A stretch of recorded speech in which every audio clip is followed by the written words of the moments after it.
All right, first thing on the timeline is, of course, nothing brings me more smiles than seeing Rudy Gobert trying to say he could lock up Shaquille O'Neil, because that's what he thought. What? Rudy Gobert and Shaq got into a war of words on the Bleacher Report Instagram post. Gobert commented on a post of Shaq claiming Rudy Gobert wouldn't be able to guard him by saying, quote, "I would lock his ass up." We're talking about Rudy Gobert, and we're talking about the big fella. Those are fighting words. Lethal, you done been in a situation where people done thought they could lock you up. That's obviously not the case. And second, I mean, Gobert versus Prime Shaq. What's the score? Game 11. What's the score? 1-on-1. Let's do this. Rudy Gobert isn't an offensive player. That's what people got to understand. Shaquille, they said, can you score on Rudy Gobert, whatever. Rudy Gobert wasn't saying he'll bust his ass and score on him. He was saying he'll stop him. Do I think Rudy Gobert can stop Shaquille O'Neil in his prime in a game? No, but will Shaquille O'Neil have a hard time because how athletic Rudy Gobert is? Absolutely. So like, let's do this. Really? Rudy Gobert isn't a good offensive player, right? Mm-hmm. But the way he plays defense, Brunson put him in the mix that one time. But other than that, defensively, in Shaquille O'Neal's era, how many people was playing defense as good as Rudy Gobert plays defense the way he's playing?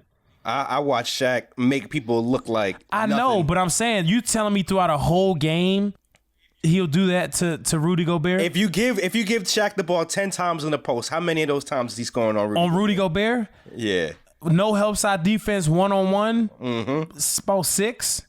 And flip the script. Now, how many times is Rudy See, we can't do that because Rudy ain't no scorer. He probably scored like 3. Oh, man. I think this is also a very hard conversation to have because it's that conversation of different eras, right? Yeah. That's unfortunate. If they let Rudy Gobert play like they played back then defensively, all right now, like he might can stop him a little bit more. I would have never seen this coming from you. I thought, you know what I'm saying, like after all the shit we've been talking. Shaq comes from the era where you could punch somebody in the face in the post. Right. Whereas Rudy comes from an era where the defense had to be more elusive. It had a little bit more more structure to it, right? It was more, there was more of a foundation to it. Shaq's from the era where like anything goes. So it's also, the comparing and contrast the different eras. So like what era of basketball are you playing? If you're playing Shaq's era, then Rudy doesn't stand a chance. If you're playing Rudy's era, I don't know if Shaq got the gravitas to do that. Yeah. I'm seeing Giannis go through people's chests with his shoulder. I think Shaq would do the same thing to Rudy. Stop playing. Even Giannis has a little bit more structure to his defense than Shaq did. Shaq was just basically just bullying people. And all due respect to Shaq, that's my man, but it's like, it wasn't like Shaq was great. But Shaq knows, like, if he'd have had the left hand hook, if he'd have had different things, he'd have really went to the next tier. But he was so dominant, if you guys can correct me. I can't believe the Shaq slander I'm hearing right now. This isn't slander. You slandering the big fella? I look up to Shaq. This ain't slander. I'm saying that Shaq was so dominant that he didn't really have to do certain things because you had to move out of his way. Like, and a good example is Giannis. Like, Giannis is so dominant, he doesn't need to shoot a left hand hook or right. It's certain things he doesn't need, and that's what Shaq didn't need as well. But I feel like what Ash is saying, if we're playing in today's NBA, Shaq would have to do certain things differently than back then because they were not going to let him just go through Rudy Gobert's chest. So like she's saying, if it was back in Shaq day, he gonna score 10 times in a row. If it's this day, I'm saying 6. If Rudy Gobert has to score on Shaq on those days, remember Rudy Gobert is an offensive player, so I'm still gonna say 3 and 3 because he doesn't have different offensive. He doesn't have the offensive attack. Ain't got the bag. Yeah, There's but only one way defensively, to solve this. Put him in a room and see what happens. He too old. I got Shaq's Shaq too old. right now. I got this current version of Shaq. No, you just trying to get ratings, right? Nah. You just trying to have a post. No, I'm trying to get ratings. Don't even do that. Don't even do that. Oh, man. All my chips would be on Prime Shaq in any match. Of course. No, I'm not saying there's not. I agree with you, bro. But the thing I'm trying to tell you is, and somebody could tell Shaq. Shaq know, and he's the best center of all time possibly. But there were certain things that he didn't need to do because of the type of basketball they allowed. And the type of teams that he was on. Oh, my bad. Yeah, and the type of teams he was on. You know what I mean? Rudy Gobert's he's in that same situation. Like, we got him enough last week. I ain't going to get The last thing I saw on my timeline is the Portland Trailblazers who are extending their GM. His name is Joe Cronin. They're promoting him to GM with a 4-year contract. And his goal, he vowed to continue building around Damian Lillard. Now, give me a second, because I got something to say here. We know who you guys are. The Portland Trailblazers, you guys, I'm sorry, you're not winning a championship, right? It's just not going to happen. You don't have the pieces. You just traded away CJ. You had your best shot the other year when you went to the Western Conference Finals and got swept. You had Dame, you had CJ, you had Nurk, you had pieces on that team. That ain't get you nowhere. Now you got, let's see who you got on your roster right now. Not very many players. You got Eric Bledsoe. You got Joe Ingles, who just got hurt. You got Josh Hart. You got Nurk. What is that going to get you? Maybe Zach LaVine at best. So you're telling me you got Dame and Zach LaVine and that's it? You have no other pieces to build around? I don't think it's going to happen. I think y'all need to blow it up. You should have blown it up mad long ago. Didn't do it then. Move Dame. The man already said he's open to a trade. Move him. Get some assets back. You don't have to do this. It's not worth it. Ashley, what do you think? It's kind of a double-edged sword, right? Because I don't think that Dame has any interest in, we've already kind of established Dame is moving in his career differently than maybe some other players. We've spoken about this. Not all players value championships and rings. You know, some players are in it for, you know, providing for their families and setting that future up and things like that. I think Dame has kind of reached that point in his career. Does that mean he never wants to win one? No. Does that mean that he's willing to go ahead and uproot his entire life to do so? No. So I think Dame's and the Trailblazers are also in a situation where you have a guy who really doesn't have wants to get paid, because if he stays in Portland, he's going to get paid again. There aren't many teams that can afford to pay him what Portland can pay him. So why, if you think that your window has closed or it's virtually closed, you know, in terms of a championship, why go elsewhere, not get paid, and then still not win a championship? I can just stay in Portland where I've been comfortable. And I have my family's here, the fan base is here. I know this organization, it's my organization, and ride this wave and collect my check. I mean, that may just be where he is at this moment in time.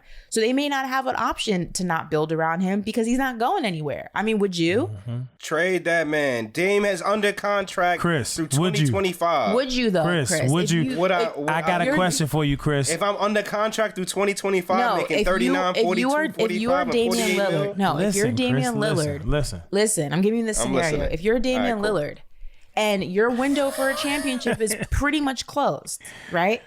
Would you leave a supermax on the table in Portland to go to a team that may or may not win a championship and get paid less? Or are you just going to collect your check and just be like, listen, I didn't win a chip. It is what it is. If I win one in Portland, cool. If I don't, I still got paid. Tell the truth, bro. They gonna give him another one too. They are. That's the craziest part. He's how old is Dame right now? Dame is 31. He can get another one. Why would you leave that? He gonna get the Chris Paul deal. But why would you leave that on the table? It makes no sense. He gonna be 34 years old signing another supermax deal. If I'm Portland, what if I don't want to sign him to another supermax deal? Right, 34 years old after we've seen what we got and we know we're not winning the ring. What's your other option? You're the hooper. Are you staying? Trade him and get some rebuild. We're talking about you, bro. We're talking about you. No, but you dodged the question. You're the hooper. What do you do? You can still get another contract from a team. I don't know why we're trying to. Who? Whatever team that trades you. Anybody, whoever acquires him. Chris, they're not going to give him what the Blazers going to give him, bro. I don't know that, bro. You literally just said he's going to be 30 plus years old. Who in their right mind is giving him a super max? Philly. Send him to Philly. Playing with us. Send him to Philly. Listen, I agree with you from the standpoint that, like, yeah, sure, if you're Dame and you want to stay in Portland and collect your checks, you can. But if you want more for yourself and your life, King, request that trade. But what's more? Championship. You want to win a ring? See, this is the problem, and this is no different than what James Harden. This is no different than what James Harden did. You think that the grass is greener on the other side? Oh no, we know the grass is greener on the other side of Portland. We know that. We have years of history. You think that you're guaranteed to win a chip if you go elsewhere? Why would you go elsewhere and risk not only not getting paid what you can get in Portland, but then not even winning a chip? It's almost like the lesser of two evils. Do I put the gamble that I may or may not win a chip and leave a supermax on the table? Or do I say, hey, I didn't win a chip, but I just got paid? Like, you can't, if you're going to gamble, you're not gambling with a regular contract. You're gambling with a supermax in the hopes that the team you go to wins a chip. That may not happen. And now you are leaving money on the table. I don't think Dame's at the point in his career where he gives a crap about a championship. If he wins one, cool. If he doesn't, he doesn't. But he's not leaving Portland to go ahead and try to figure that out. That would be insane. The money's going to be there no matter what. I think we know. You're talking about grass is greener. I think we know what color the grass is in Portland. Right? We know that. Where is he going to win a championship immediately? Let me ask you. Where? That can afford to pay him. It's not the Knicks. Love him, but it's not us. We can pay him, but we're not winning the championship. He can make a trade for Damian Lillard right now if they wanted to. With who? You start with Kyle Lowry and Tyler Hero. Who's taking Kyle Lowry? He's 30-something years old with a hamstring issue. You already there, right? You got Dame. He's 30-something years old, right? Then he just ain't got no injuries. So why would I do that swap? Because you're also going to get draft assets, and you get a young player to build around. You get Hero, who is your savior, right? Just agree, Chris, so we can. You think Pat Riley is going to take on? You think Pat Riley is going to take on Damian Lillard, who's 30-something years old, man. Hold on. Absolutely. Who's going to require a hefty payday for Tyler Hero, who's 22 years old and just won Sixth Man of the Year? They might have to give him some bread. Come on, Kristian. Are we disrespecting Dame right now?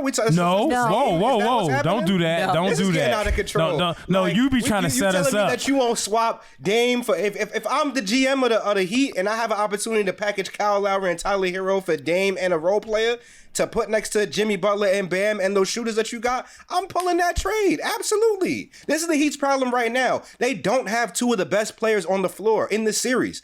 Joel Embiid is the best player. James Harden is the second best player. Right. You get Dame, you're in that mix. That's the problem. But you're also not thinking about the future. Jimmy Butler's not going to be part of the Miami Heat forever. He was never intended to be. Neither is Kyle Lowry. You take those two out of the equation, that team is not older than the age of 27 when you add everybody up. That's obviously why you got to strike right now. Why would you trade a 22-year-old who just won Sixth Man of the Year for a 35-year-old point guard who Dame's 31. 31. I'm sorry, 31 years old, who wants a big payday that you're not willing to pay That payday is not coming right now. That payday is in 2025. That's in 2025 You would still have to pay him the remainder of his contract. Sure, yeah. That money's gonna get paid one way or the other. What do we talk about here? You got to pay Dame one way or the other. If I'm Dame, I'm going to Miami. I'm going to a team that I know I can win because I know I'm gonna get that money regardless. The realistic situation would be Dallas.